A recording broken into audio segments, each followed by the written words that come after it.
Bismillahir Rahmanir Rahim. As-salatu was-salam ala rasulihil kareem. Amma ba'd. Allahumma allimna ma yanfa'una wanfa'na bima 'allamtana wa zidna ilma.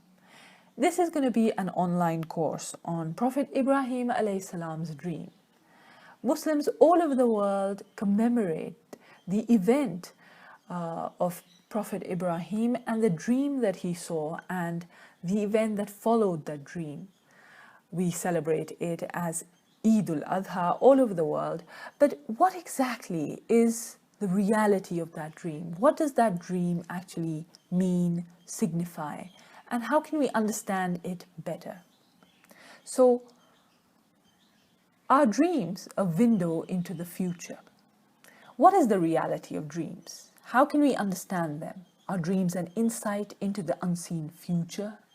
Why does God allow certain people to view the future?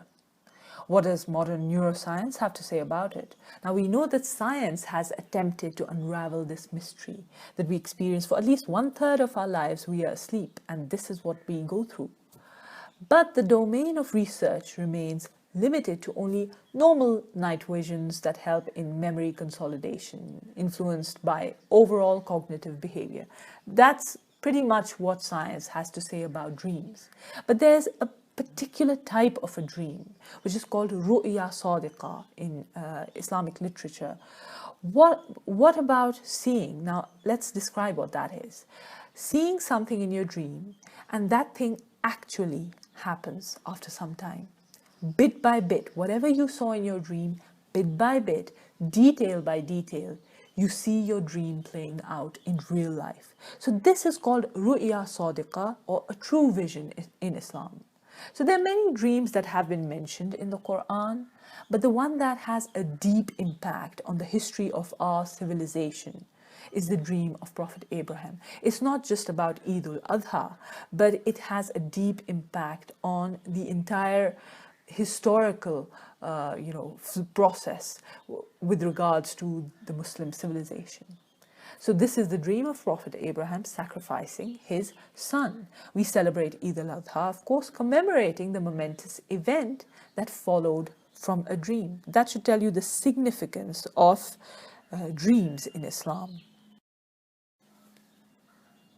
Now, in the Quran, the practice of human sacrifice has been prohibited, and this was a very popular ritual in history, and even unfortunately it's practiced even till today. So I've had this question for a very long time. The question is, why did Allah subhanahu wa ta'ala command Ibrahim alayhi salam to sacrifice his son? What did the dream actually mean? So was it a command to replicate what he saw? So he saw in his dream that he's sacrificing his son, but was the command that you replicate what you saw, or is there something more to it? In the Quran, we've been exhorted to reflect and contemplate, and in doing so, we've been given the assurance that it will lead to a greater and deeper knowledge about God and His attributes. So reflection, contemplation is a recommended sort of practice in the Quran, and especially on the Quran. You have to reflect and contemplate on the ayat of the Quran. So what can we learn from this command of Allah to His Prophet?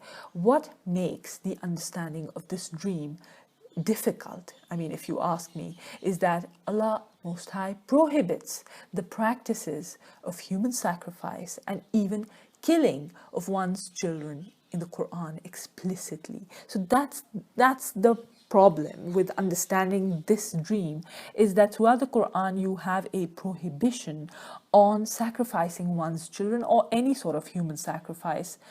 And then how do you understand the command of Allah, at least the dream that Ibrahim alayhi salam, who is a prophet, he sees himself sacrificing his son, who is also a prophet. So do we understand it like literally that's what God wants?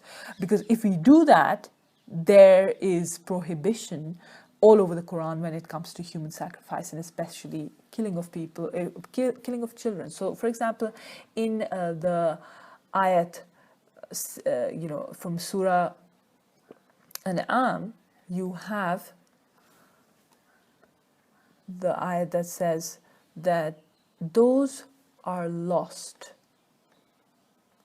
who killed their children in foolishness, without knowledge, and prohibited what Allah had provided for them, inventing untruth about Allah. They have gone astray and they were not rightly guided. So clearly, according to the Quran, sacrificing or killing of one's own children is not, it's not a good practice. It is a sign of going astray. There is a prohibition on this. So the question then is why does Allah command something in the Quran that He Himself prohibits somewhere else in the same book? What is at stake? Now we have to understand the deeper question. The thing that is at stake is the consistency and the congruity within the Quranic text. So the Quran, from Alif Lam Mim, from Bismillahir Rahmanir Rahim to An-Nas, is, it's continuous. You have this conformity, you have this congruity within the text of the Quran. There is no contradiction. And that's why what we're saying is, this is one of the clearest proofs of the truth of the Quran and the biggest miracle. What? The fact that there are no contradictions. When you have a book that huge, it's a big book with 6,000 odd verses, but you don't have even one contradiction throughout the Quran. That in itself is a miracle. Like the ayat says, do they not consider the Quran carefully?